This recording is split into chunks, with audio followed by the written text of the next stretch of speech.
The Styrker Brigade Combat Team. Stryker fills the gap between heavy and light forces. Field artillery, intelligence, reconnaissance, surveillance, and support battalions. Engineer, aviation, and anti-tank companies. The Stryker Brigade creates combined arms down to the company level. Its unique structure is transforming today's Army into tomorrow's new fighting force. And it's really the start of the unit of actions and the modularity that we're going to in the Army, where brigades do more and do what divisions used to do, creating more brigades, giving more flexibility so brigades can deploy rapidly. It creates basically a modular system in terms of a brigade. The Army can determine it needs to employ a Stryker brigade anywhere in the world and fight basically any contingency. In traditional infantry battalions and brigades, you know, you've got the infantry with the infantry, the artillerymen are, you know, with the artillerymen, your forward observers are with the HSB of your support artillery, you know, battalion for the brigade. And here in the Stryker Brigade, all those assets are organic to you.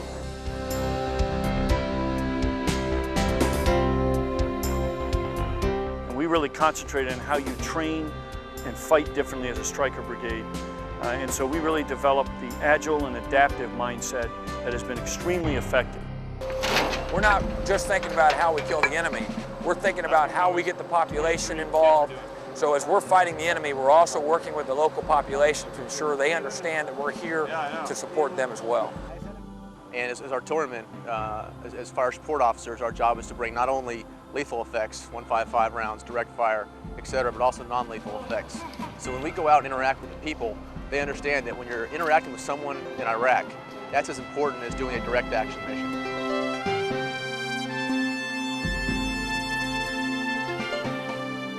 Now with the digital capability and the capabilities we have in the Stryker Brigade, you instantly know where you are, where your buddy is, and when you populate where the enemy is, everybody knows it. All 310 Strykers get that information instantly.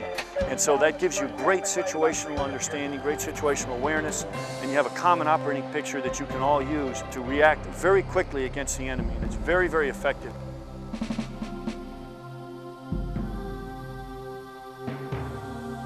There's a lot more medium to high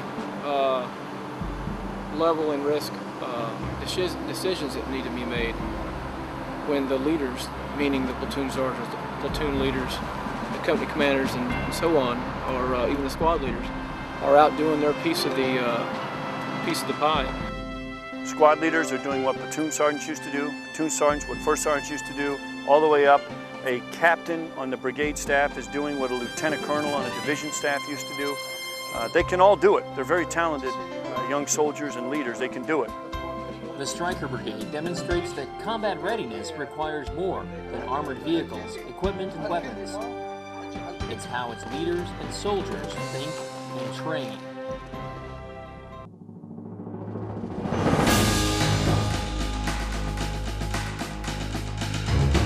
Stryker Brigade soldiers train at an unsurpassed level of complexity. The new Agile and Adaptive leaders develop cognitive skills, problem-solving skills, the ability to take initiative and make decisions, critical to maximizing the robust capabilities of the Stryker Brigade Combat Team. You are not going to get all the answers that you're looking for, but in the end, you must get the job done. And I really think that the training mentality that was instilled in us very early helped foster that sort of can-do attitude. And that, more than anything else, has been a huge help. the agile leader, we think, is the way to the future. We have to have somebody that is not only able to fire a weapon, but to turn immediately after firing that weapon, pick up a child, bring the child back, so we can, keep the population understanding that we're here to support them. You can't do that unless you train for that. You got to take soldiers out of their comfort zone from day one. You've got to train soldiers to be agile, adaptive, and confident, because you're not going to be agile and adaptive if you're not confident. Soldiers have always been smart enough. We just need to push them and give them the quality training that will get them those skills. Because this enemy, again, that we're facing, they are adaptive. They do change rapidly, and they do devious things that, again, we just don't think of. And some of the things that we faced over here, had we trained them before we came, leaders would have said, oh, we'll never face anything like this. This is unrealistic, until they were in the middle of it and doing it over here, and they realized how realistic it actually was. Unless you train out of the box, so to speak, unless you train in these kind of situations, the mind just doesn't capture that. We think we did that pretty well in the year leading up to our tour here in Iraq. From the Joint Readiness Training Center, where they had also saw the requirement to kind of develop and transform in terms of the way the world was going. From that to the way we did it at home station with role players, where we hired Iraqis to come and operate with our soldiers, so our soldiers weren't unfamiliar with hearing the language or understanding that they could not communicate with the people on the ground. All those things combined with the normal training, the requirement to fire the weapon, to know how you're doing that, to know how to employ a maneuver force on the ground, all those things have created an absolutely agile leader. Train as you fight is something we've heard for many years in the Army. How do you develop training IEDs so that at home station you face some of these deadly IEDs that the soldiers are facing over here? So training as you fight has gotten a lot tougher. You can't just go to a combat training center once every 18 months like we used to. Every time you go to the field, it's got to be a combat training center type experience.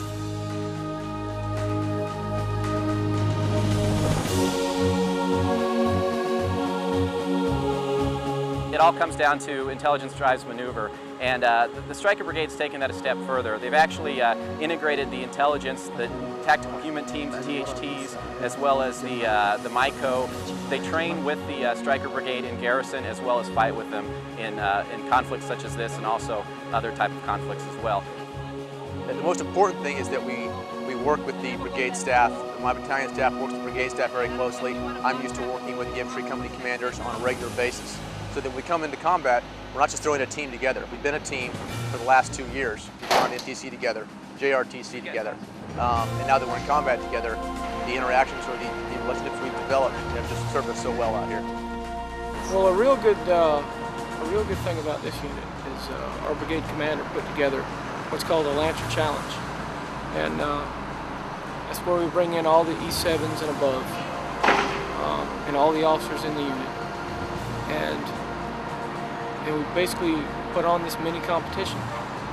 You're going out and running and rucking and swimming, and there's a lot of on-the-spot decision making that has to be made to accomplish a task. It's not just mundane physical tasks. There's actually mental tasks that go along with that. That's probably one of the big money makers in this brigade, is that kind of competition. Back in the rear, and the commander's idea was to get these people, married up with other than combat experience under the belt amongst them. Hey, Tynes, look at There are no better company commanders in the world right now, and I mean literally in the world, than there are in this Stryker Brigade Combat Team. Every single one of them is an all-star. Platoon leaders, platoon sergeants are the same, because they are confronted every day with situations that might normally freak someone else out, and they're just used to it. Developing an agile, adaptive mindset, forging the bonds of trust. Even junior leaders are decision makers and problem solvers. They have confidence in their ability to provide input and are a valued part of the decision-making process during battle.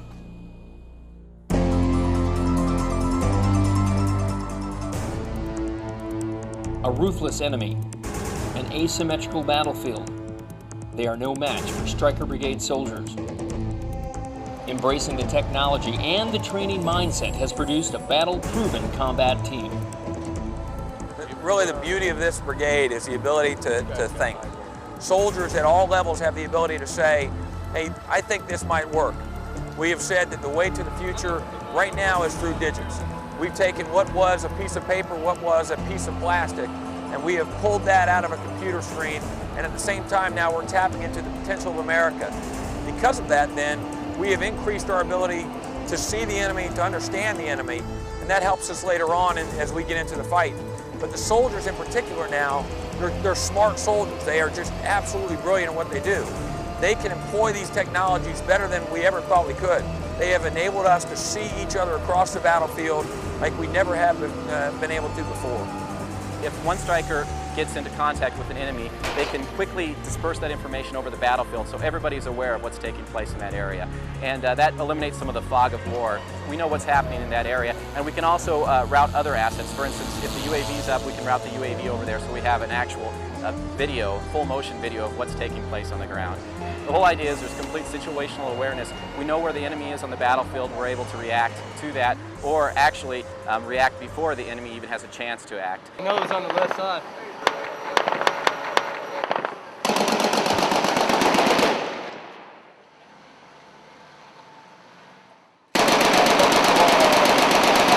At this location, we took a small arms fire, engaged it. At this time, Deuce 4 is doing a cordon around the building that we received fire from over. The infantry's chasing them right now. The infantry's on them.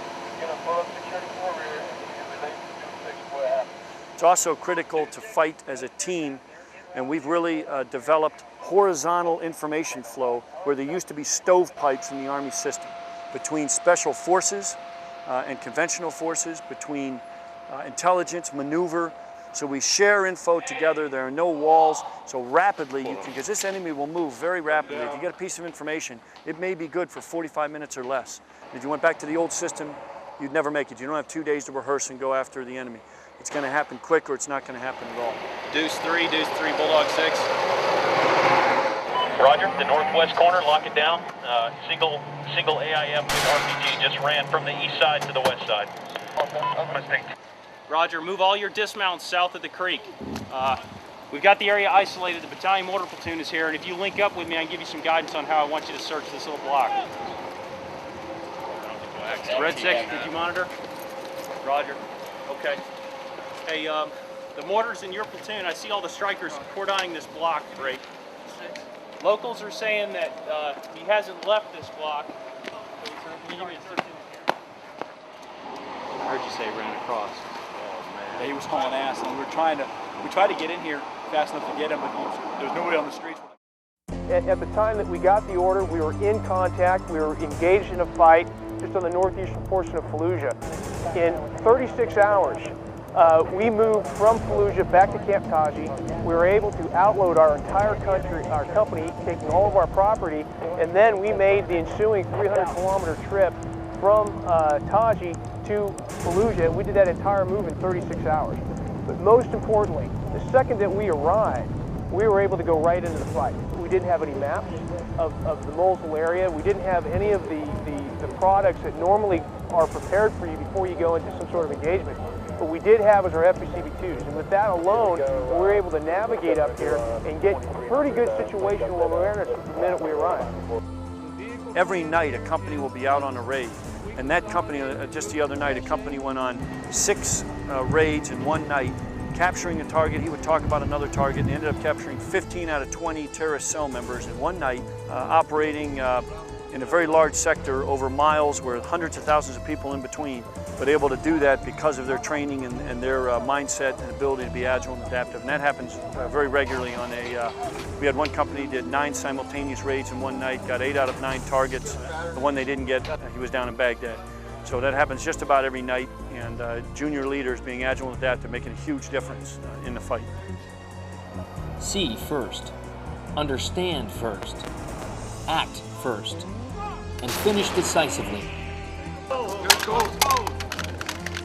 Training the Combined Arms team, empowering junior leaders, developing agile and adaptive soldiers and leaders. This is the Stryker Brigade Combat Team.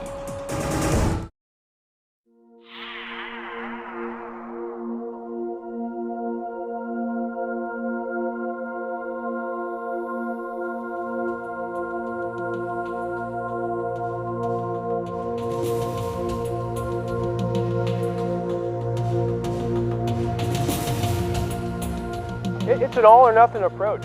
You cannot just go halfway into the Stryker concept, because it is such an integral piece to everything we do. It's really the training ethos, the way we train, the way we fight, all of it coming together. That is what really makes us unique and different. It would have to be the Agile and Adaptive mindset. I think that is what made us a success and what has made this brigade a success. That we produce leaders, but more importantly soldiers who don't see the way it was done. They see a way that it should be done or it can be done better. Well, the Stryker Brigade is an agile, adaptive, lethal force that is infantry-centric and has the ability to rapidly deploy and make a huge difference anywhere that it goes. But it comes down to one thing, and that's great soldiers and great leaders. The people ultimately make that machine go. They manipulate the technology. If you don't get the people and truly let the people think and allow them to use the brain power that we as Americans truly bring to bear, then all of that other stuff means nothing. And in this case, the Stryker Brigade Combat Team has allowed exactly that. It's allowed people to say, hey, what could I do? And if you can do it, if you think you can do it, it can be done. That's the spirit of this brigade.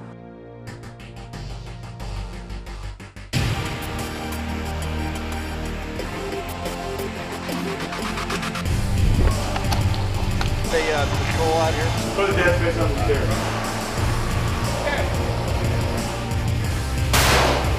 We identified the IDP on the side of the road. Looks to be about 5 to 6. 155 rounds.